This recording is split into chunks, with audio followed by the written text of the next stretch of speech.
Shalom Kafrim, sahabat-sahabat, Bapak Ibu, Saudara sekalian yang kekasih di dalam nama Adonai Yeshua HaMashiach. Kembali berjumpa dengan saya, Pendeta Yakub Sulistyo. Kali ini saya membuat video yang saya beri judul Kristen selalu kalah tetapi ngotot. Nah, siapa yang selalu kalah dan siapa yang ngotot? Dalam masalah apa kok selalu kalah tetapi ngotot? Nah, yang saya maksud dalam judul ini adalah pendeta-pendeta Kristen yang jika berdiskusi atau untuk bahasa yang lebih serunya adalah berdebat, khususnya perdebatan masalah ketuhanan, saya menilai pendeta-pendeta Kristen tidak pernah menang, alias kalah bin knockout atau KO dalam istilah tinju jika berdiskusi atau berdebat dengan teolog Islam. Namun anehnya tetap ngotot dan tidak berani mengakui kesalahannya. Dan dalam pandangan saya, hal ini sebetulnya sangat memalukan. Sebetulnya, hal itu bukan dikarenakan pendeta-pendeta Kristen itu bodoh. Sama sekali tidak. Melainkan karena mengungkapkan kebenaran dari terjemahan kitab yang tidak benar. Yaitu dari terjemahan Yayasan Lembaga Alkitab Indonesia yang menerjemahkan nama diri Tuhan yang disembah oleh bangsa Yahudi dan sesembahannya para nabi yang bernama Yahweh telah diterjemahkan menjadi 4, yaitu 2 sebutan dan 2 nama, yaitu Tuhan huruf besar semua dan Allah huruf besar semua di kitab Perjanjian Lama, dan Tuhan hanya T-nya saja yang huruf besar dan Allah hanya A-nya saja yang huruf besar dalam Perjanjian Baru. Contohnya yang pertama, nama Yahweh diterjemahkan menjadi Tuhan huruf kapital semuanya, di mana kata Tuhan menurut Kamus Besar Bahasa Indonesia, itu bukan nama, melainkan sebutan, karena tidak ada Tuhan bernama Tuhan. Di dalam kitab Yesayahu atau Yesaya 42 ayat yang ke-8, yang dalam bahasa aslinya, yaitu bahasa Ibrani, berbunyi, Ani Yahweh Husmi, Ufodil Acher Lo Aten Utilati Lapsilim, yang seharusnya berbunyi, Aku Yahweh, itu namaku, dan aku tidak akan memberikan kemuliaanku kepada yang lain dan pujianku kepada patung. Namun oleh Yayasan Lembaga Alkitab Indonesia diterjemahkan, Aku ini Tuhan huruf besar semuanya. Itulah namaku. Aku tidak akan memberikan kemuliaanku kepada yang lain atau kemasyhuranku kepada patung. Nah, di ayat tersebut Yayasan Lembaga Alkitab Indonesia telah mengganti nama Yahweh yang adalah proper name diubah menjadi sebutan, yaitu Tuhan huruf kapital semua. Padahal proper name atau nama diri seharusnya tidak bisa diterjemahkan dan tidak ada Tuhan yang bernama Tuhan. Mau Tuhan huruf besar semua maupun Tuhan hanya T-nya saja yang huruf besar. Karena tidak ada orang berdoa, ya Tuhan huruf besar semua. Tidak pernah ada. Contoh nama diri yang tidak boleh diterjemahkan adalah saat para mahasiswa membuat skripsi, tesis, atau disertasi, saat mengutip sebagai objek maupun logjit maupun daftar pustaka dalam karya tulisnya, nama penulis yang dikutip dari buku karya tulisnya sebagai narasumbernya tidak boleh atau dilarang mengubah maupun menerjemahkan. Namun apa yang telah dilakukan oleh Yayasan Lembaga Alkitab Indonesia seolah tidak merasa bersalah dan dianggap tidak bermasalah. Padahal jika berdiskusi telah terbukti menyebabkan kekalahan telak seperti judul video ini. Jadi judul video ini tidak mengada-ada. Itu yang pertama. Di mana nama Yahweh diubah menjadi TUHN huruf besar semua. Yang kedua, nama Yahweh oleh Yayasan Lembaga Alkitab Indonesia diterjemahkan menjadi Allah, ALLAH, huruf kapital semuanya. Padahal Allah itu nama sesembahannya umat Islam yang harus kita hargai dengan tidak disebut-sebut dalam kekristenan.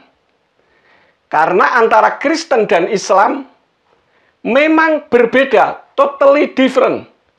Nanti saya tunjukkan bedanya. Tapi kan bukan berarti perbedaan itu berarti bermusuhan. Saya dan pemirsa juga beda. Beda kulit, beda wajah, beda silsilah, beda rambut, dan sebagainya. Tetapi kan saya dengan saudara tidak saling bermusuhan. Dan saya punya banyak sahabat dari Islam, tetapi orangnya baik-baik, tutur katanya sopan, dan tidak brutal seperti kaum radikalis yang justru merusak agama Islam yang katanya rahmatan lil alamin. Nih, satu bukti nama Yahweh diganti menjadi nama diri sesembahannya umat Islam, yaitu ALLAH huruf besar semuanya. Yang sebelumnya pernah dipakai oleh Kristen Arab karena mengadopsi nama sesembahannya suku Quraisy yang nama sesembahannya adalah Allah, entah itu huruf besar semua maupun huruf kecil semuanya, yang merupakan satu di antara 360 dewa mereka. Dan ini Islam belum lahir, Bapak Ibu Saudara sekalian.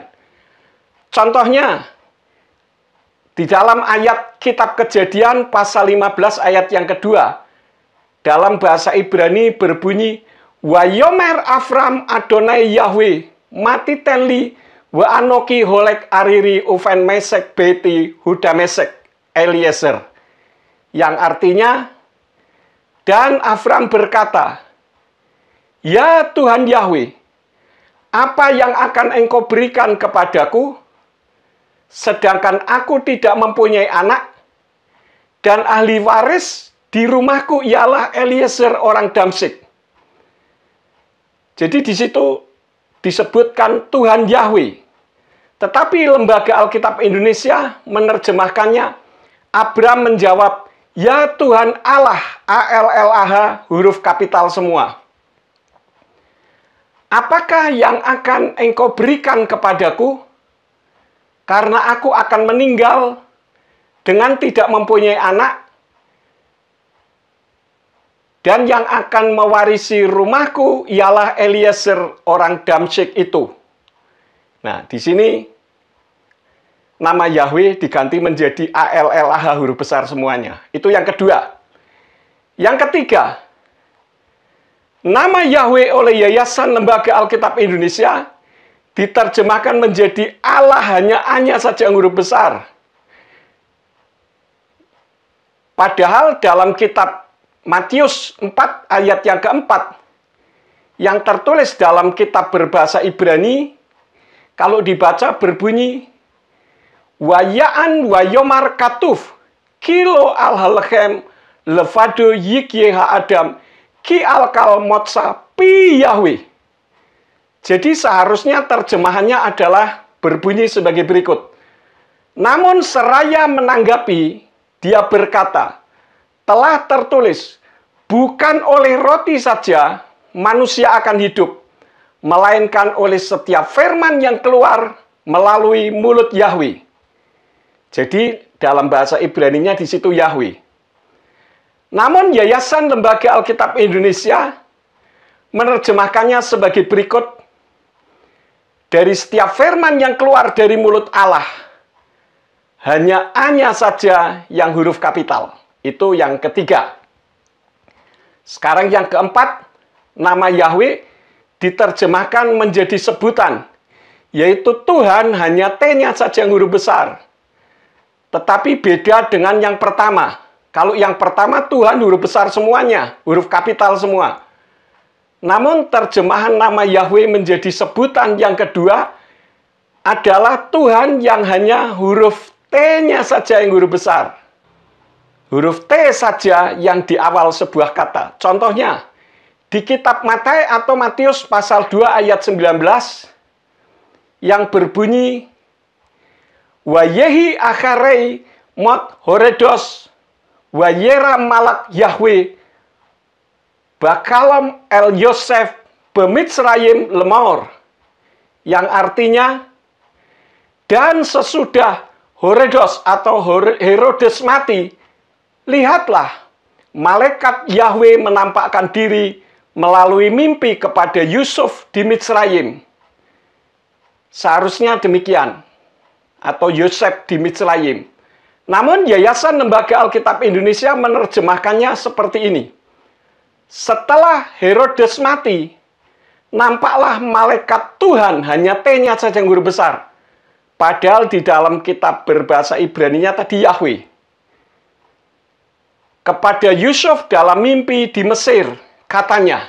Nah, jadi yang keempat, nama Yahweh diubah menjadi Tuhan, hanya T-nya saja yang huruf besar.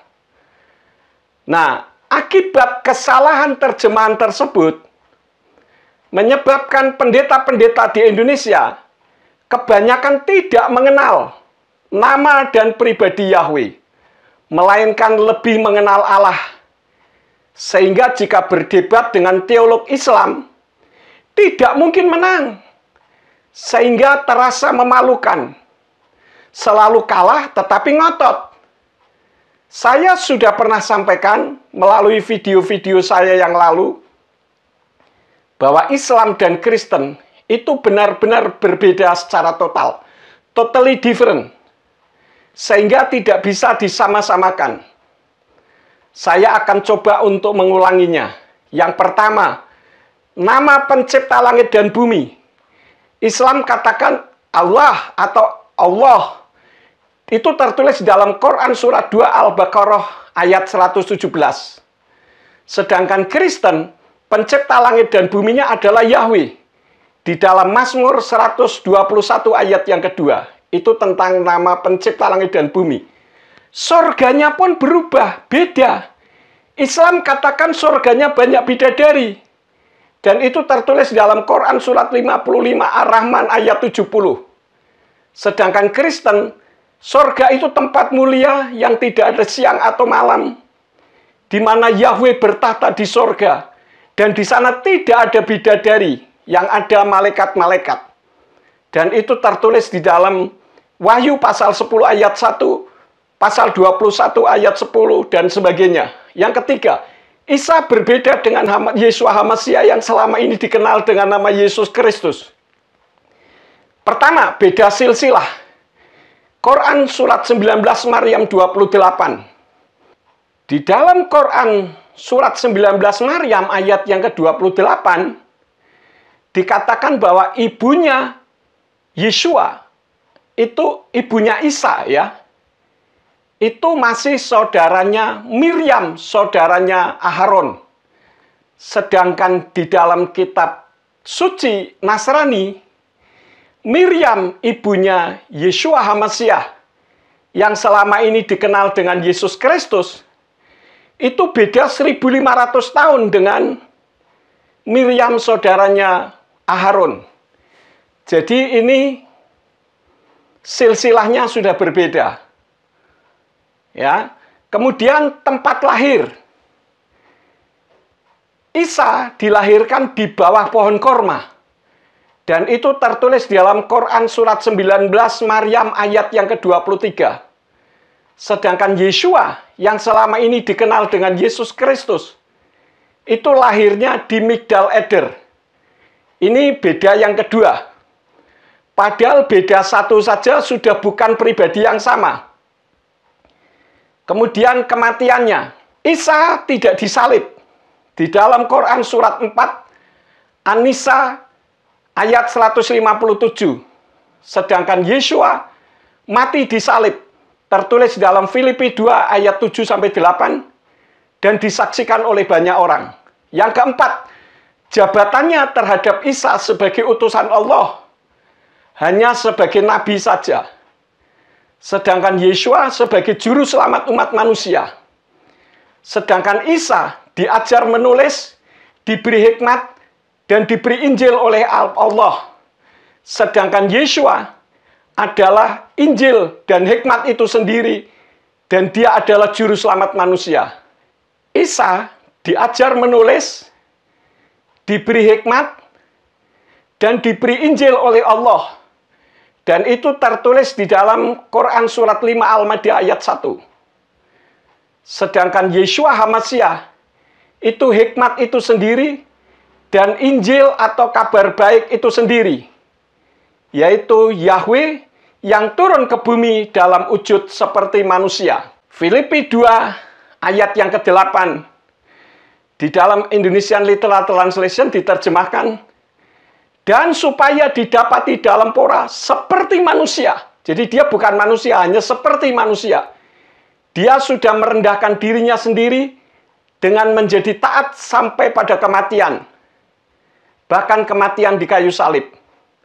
Namanya pun beda. Isa itu hanya ada di dalam Al-Quran. Sedangkan nama juru selamat di dalam Kristen Arab adalah Yeshua. Kemudian yang selanjutnya, Isa pernah menciptakan burung dari tanah. Dan itu tertulis dalam Quran surat 3 Ali Imran ayat 49. Sedangkan Yeshua HaMasyiah tidak pernah menciptakan burung dari tanah. Yang Yeshua HaMasyiah lakukan adalah membangkitkan orang mati. Yohanan 11 ayat 43 sampai 44. Menyembuhkan orang sakit, membebaskan orang yang dirasuk setan. Matius 8 ayat 16. Dan bahkan ketika di bumi dia berkuasa untuk mengampuni orang berdosa. Itu tertulis dalam kitab Matius 9 ayat yang ke-6 dan lain-lain. Jadi tidak ada alasan untuk diperdebatkan. Jadi yang masih memperdebatkan antara Kristen dan Islam, ini menunjukkan tidak mengerti jika dua agama itu memang berbeda. Seperti kuning dan hijau, hitam dan coklat. Dan pendeta-pendeta Kristen, karena menggunakan Allah, ya tidak bakalan menang menghadapi teolog Islam. Karena dianggap satu Tuhan yang sama, yang membawa ke surga, yaitu Allah. Yang dalam Kristen salah terjemahan disebut Allah Bapa. Hanya beda nabinya. Islam mengatakan nabinya Muhammad SAW, dan di Quran disebut Isa. Hanya sekedar nabi dan bukan Tuhan. Sedangkan di Kristen, yang salah terjemahan mengatakan bahwa Yesus, yang nama aslinya Yeshua, itu Allah. Padahal memang Yeshua itu bukan Allah. Melainkan Yahweh yang turun ke bumi dalam wujud seperti manusia. Kiranya melalui video ini menyadarkan Kristullah, yaitu umat Kristen yang menyembah Allah, Allah Bapa, sebagai Sang Pencipta, menyadari kesalahannya. Dan tidak perlu berdebat dengan Islam. Karena memang totally different, total berbeda. Seperti yang tadi saya katakan, kuning dengan hijau, merah dengan putih. Jadi tidak bisa diperdebatkan. Yang penting saling menghormati sebagai saudara sebangsa dan setanah air di Negara Kesatuan Republik Indonesia yang berideologi Pancasila. Kiranya video ini akan membuka wawasan umat Kristen atau pendeta-pendeta Kristen yang selama ini menganggap Isa itu sama dengan Yeshua HaMasyiah atau yang mereka sebut Yesus. Terima kasih Bapak Ibu Saudara sekalian sudah menonton video ini sampai selesai. Kiranya video ini menjadi berkat. Dan jika menjadi berkat, silahkan bisa di-share, like, dan komen yang positif. Terima kasih Bapak Yahweh Besem Yeshua HaMasyiah Ruach HaKodes memberkati Bapak Ibu Saudara sekalian. Haleluya. Amin.